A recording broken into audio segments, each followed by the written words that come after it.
गांव का नाम था मधुवनपुर। पहाड़ियों से घिरा, मिट्टी की सोंधी खुशबू वाला और पुराने बरगद के पेड़ से सजा हुआ गांव। यहाँ जिंदगी बहुत धीरे चलती थी, जैसे हर सांस में कोई याद छिपी हो, हर हवा में किसी बीते वक्त की खुशबू घुली हो। गांव के बीचों बीच एक छोटा सा पोस्ट ऑफिस था। पुरानी लाल दीवारें, लकड़ी की मेज़ें और कोने में रखी साइकिल, जिस पर रामनाथ डाकिया रोज सवार होता था। सालों से यही उसका संसार था। हर सुबह वो साइकिल पर बैठकर घर घर चिट्ठियां पहुंचाने निकल जाता। पर बारिश के मौसम में कुछ खास होता था। हर साल जब पहली बारिश की बूंदें गिरतीं, वो अपने बैग में से एक पुरानी, आधी भीगी हुई चिट्ठी निकालता, उसे देखता और बरगद के नीचे बैठकर देर तक आसमान को देखता रहता। वो चिट्ठी न जाने कितनी बार देखी थी उसने, पर हर बार उसका दिल ऐसे धड़कता जैसे पहली बार देख रहा हो। उस पर लिखा था, प्रिय रामनाथ, अगर ये चिट्ठी तुम्हें मिली तो समझना मैं अब भी वहीं हूँ। बस यहीं तक लिखा था। बाकी हिस्सा धुंधला हो गया था, बारिश में बह गया था। किसी को नहीं पता था कि वो चिट्ठी किसकी थी। गांव के लोग अक्सर कहते, बाबा अब भूल भी जाओ, वो पुराना जमाना बीत गया। पर रामनाथ मुस्कुरा देता, क्योंकि कुछ इंतजार ऐसे होते हैं जो बीतते नहीं, बस जिंदा रहते हैं। वो कभी किसी से ज्यादा बात नहीं करता था, बस हर घर की चिट्ठी पहुंचाता, नाम पुकारता और फिर अपनी साइकिल आगे बढ़ा लेता। लोगों को लगता वो बस एक डाकिया है, पर सच्चाई ये थी कि वो अपनी जिंदगी का हर दिन एक अधूरी डिलीवरी में लगा रहा था।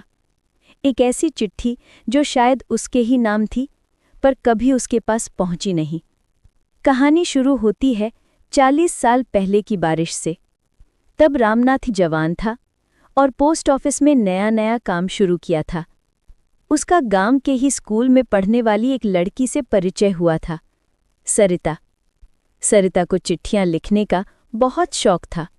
वो हर हफ्ते किसी न किसी को खत भेजती, कभी अपनी सहेली को, कभी अपने भाई को, और हर खत रामनाथ के हाथों ही पोस्ट होता। धीरे धीरे उन दोनों के बीच एक अनकहा रिश्ता बनने लगा। बिना कुछ कहे, बिना किसी वादे के, बस एक स्नेह, एक अपनापन। वो जब चिट्ठी देती तो उसके लिफाफे पर बनी स्याही की छोटी बूंदें रामनाथ के दिल में उतर जाती। पर जिंदगी हमेशा सीधी नहीं चलती। सरिता के पिता ने उसकी शादी शहर में तय कर दी। जिस दिन सरिता की विदाई हुई, वो दिन गांव में सबसे भारी बारिश का था।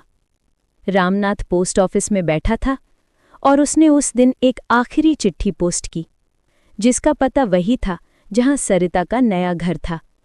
उसने लिखा, कभी लौट कर आओ तो बताना, क्या प्यार भी डाक से पहुंच सकता है। पर वो चिट्ठी कभी वापस नहीं आई, ना कोई जवाब, ना कोई निशान। सालों बीत गए। अब वो बूढ़ा हो चुका था, लेकिन हर बारिश में बरगद के नीचे बैठकर वो एक ही चिट्ठी निकालता, जो शायद उसी दिन किसी ने उसके नाम भेजी थी, पर जो कभी पहुंची नहीं। वो भीगती रही, धुंधली होती रही, पर उसके लिए वही उसका जीवन बन गई। एक दिन जब गांव में बिजली चमक रही थी और तूफान चल रहा था, रामनाथ की तबीयत बहुत बिगड़ गई। गांव वाले उसे संभालने दौड़े। उसने अपनी जेब से वही भीगी चिट्ठी निकाली और कहा कि अगर कभी कोई लौटकर इसे ढूंढने आए तो कह देना मैं अब भी उसी बरगद के नीचे हूं। उस रात बारिश थम गई। सुबह जब लोग पहुंचे तो बरगद के नीचे उसकी साइकिल थी और चिट्ठी उस पर रखी थी, भीगी हुई लेकिन संभली हुई। कुछ महीनों बाद गांव में एक कार आई। उसमें से एक 70 साल की महिला उतरी, जिसकी आंखों में वही चमक थी, सरिता की। वो धीरे धीरे पोस्ट ऑफिस तक गई, जहां अब एक नया पोस्टमास्टर बैठता था। उसने कहा, कभी यहां रामनाथ नाम का डाकिया काम करता था? पोस्टमास्टर ने बरगद की ओर इशारा किया। वहां मिट्टी में एक पत्थर पर लिखा था, यहां बैठा करता था वो आदमी जो हर बारिश में किसी चिट्ठी का इंतजार करता था। सरिता ने चुपचाप अपनी थैली से एक नया लिफाफा निकाला। उस पर लिखा था, प्रिय रामनाथ, अगर ये चिट्ठी तुम्हें मिले तो समझना मैं अब भी वहीं हूं। और उसने वही लिफाफा बरगद के नीचे रख दिया। उस दिन शाम को बारिश फिर से आई।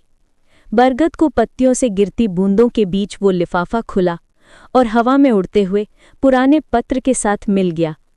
दोनों कागज जो कभी मिल नहीं पाए थे, अब एक हो गए थे।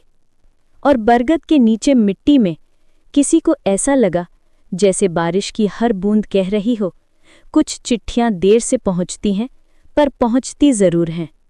याद रखिए, जिंदगी में कुछ इंतजार अधूरे नहीं होते, बस सही वक्त पर अपना रास्ता ढूंढ लेते हैं। प्यार अगर सच्चा हो तो वो बरसातों की तरह लौट कर आता है, भले ही किसी पुराने कागज की स्याही में क्यों न छिपा हो।